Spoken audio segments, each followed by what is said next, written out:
अब हम ये पढ़ते हैं कि अगर आवेश एक तंत्र में है, यानी अभी तक हम ये पढ़ रहे थे कि दो आवेश, बिंदु आवेश लेने पर उनके बीच में बल का मान क्या होगा, उनका सदिश रूप क्या था, वो तमाम चीजें हमने पढ़ी। अब हम ये पढ़ने वाले हैं कि एक तंत्र है, एक सिस्टम है पूरा का पूरा, और उस सिस्टम में एक आवेश नहीं है बल्कि एक से ज्यादा आवेश हैं। उन आवेश से किसी एक आवेश पर जो बल होगा वो कितना होगा, ऐसे हम इसको समझते हैं। माना एक आवेश Q1 है और इस तंत्र में और बहुत सारे आवेश हैं, Q2 है, Q3 है, Q4 है, Q5 है, इस तरीके से बहुत सारे आवेश हैं। हम चाहते हैं Q1 पर इन आवेश से क्या बल होगा, तो इससे बल निकालना है, इससे बल निकालना है, इससे बल निकालना है, इससे बल निकालना है।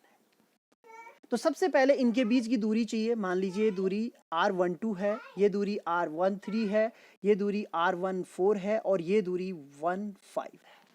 तो सीधी सी बात है, इससे बल कितना होगा, 1/4 pi epsilon not Q1 Q2 upon R12 square. इसी तरीके से इसके बीच में, इसी तरीके से, और उन सब, अब ये मान लीजिए एक मेज है, उस मेज को लेने के लिए 10 बच्चे आपस में लड़ जाते, एक कहता मुझे ये मेज चाहिए, दूसरा कहता ये मेज मुझे चाहिए, और वो सब के सब उस मेज पर, ये मेज है, ये फोर्स लगा रहे हैं, ये फोर्स लगा रहे, ये फोर्स लगा रहे, ये फोर्स लगा रहे। तो मेज पर कुल कितना फोर्स लगेगा, उस मेज पर जो फोर्स लगेगा वो इन सब का योग होगा, क्योंकि मेज पे तो सारा ही फोर्स लग रहा है ना।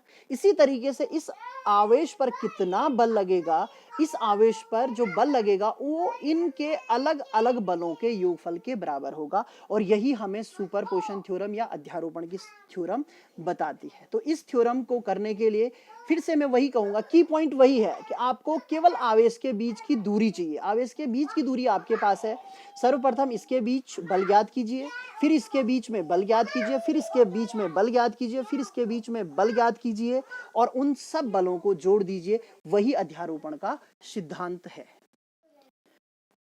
Q1 आवेश पर अलग अलग आवेश Q1, Q2, Q3, Q4 की वजह से जो बल हैं क्रमशः F12, F13 और 14, जो कूलाम का नियम था उसका प्रयोग करते हुए इस तरीके से ज्ञात कर लिया। बहुत simple formula, 1/4 pi epsilon not Q1 Q2 upon R12 square. आपको केवल ये ध्यान रखना है कि दो बिंदु आवेश हैं, उन दो बिंदु आवेशों के बीच जो बल होता है उन आवेशों के गुणनफल और उनके बीच की दूरी के वर्ग के व्युत्क्रमानुपाती होता है। जो बल आए उसको हमने इक्वेशन बनाई और finally F is equal to F1 plus F2 plus F3, और फिर उसको सॉल्व करके इस तरीके से लिख दिया। यही सुपरपोजिशन थ्योरम है। ये नॉर्मल फॉर्म है, यानी कि ये वेक्टर रूप में नहीं है। अभी हम इसका वेक्टर रूप देखेंगे और उसके पश्चात फिर देखेंगे कि जो बलों का योगफल है उस पर क्या फर्क पड़ता है। आइए अब कूलाम के नियम से अध्यारोपण का सिद्धांत सुपरपोजिशन थ्योरम समझते हैं, और वो भी सदिश रूप में। इसके लिए एक Q1 आवेश लिया गया, Q2, Q3, Q4 और Qn, इन आवेश के वजह से इस पर बल निकालना। Q4 इधर है, Q2 का पोजीशन वेक्टर R2 है, Q3 का R3 है, Q4 का ये है Q4 R4 है, और Qn आवेश का Rn है। इन सब की वजह से हमें Q1 पर क्या फाइंड करना है, बल ज्ञात करना है।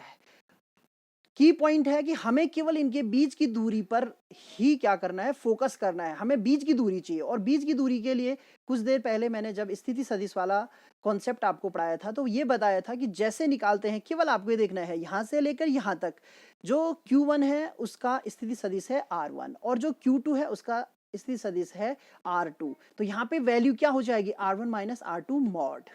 ऐसे ही Q3 के लिए R1 माइनस R3 मॉड, और 4 के लिए R1 माइनस R4 मॉड, और Qn के लिए R1 माइनस Rn हो जाएगा उसका मॉड। और ये उनकी डायरेक्शन है, कुछ नहीं करना है आपको।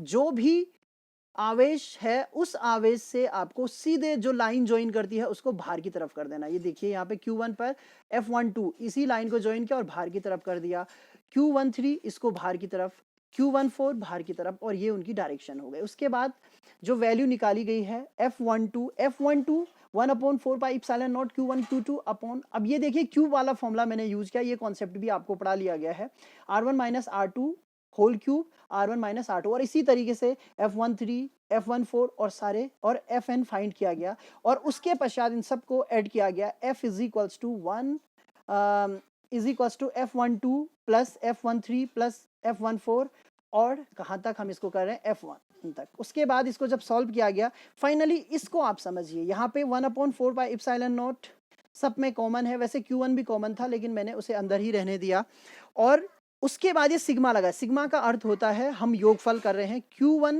QI 1/R1 minus RI mod whole cube R1 minus R2, ये वेक्टर फॉर्म में है। और यहाँ पर देखिए I 1 से लेकर n तक, इसको ऐसे डिसाइड किया जाता है कि इसकी वैल्यू कहाँ है। तो यहाँ पे थोड़ा सा एक मिस्टेक हुई है, इसको 1 से नहीं 2 to n तक हो जाएगा। I इज इक्वल टू, ये भी अच्छा हुआ क्योंकि 1 तो ये है ही है, I इज इक्वल टू 2, यहाँ से जो वैल्यू होगी वो 2 से होगी और कहाँ तक जा रही है, n तक जा रही है। तो फाइनली हमारे पास जो फॉर्मूला है F is equal to 1/4 pi epsilon not sigma Q1 QI upon R1 minus RI mod whole cube R1 minus R2 vector form में।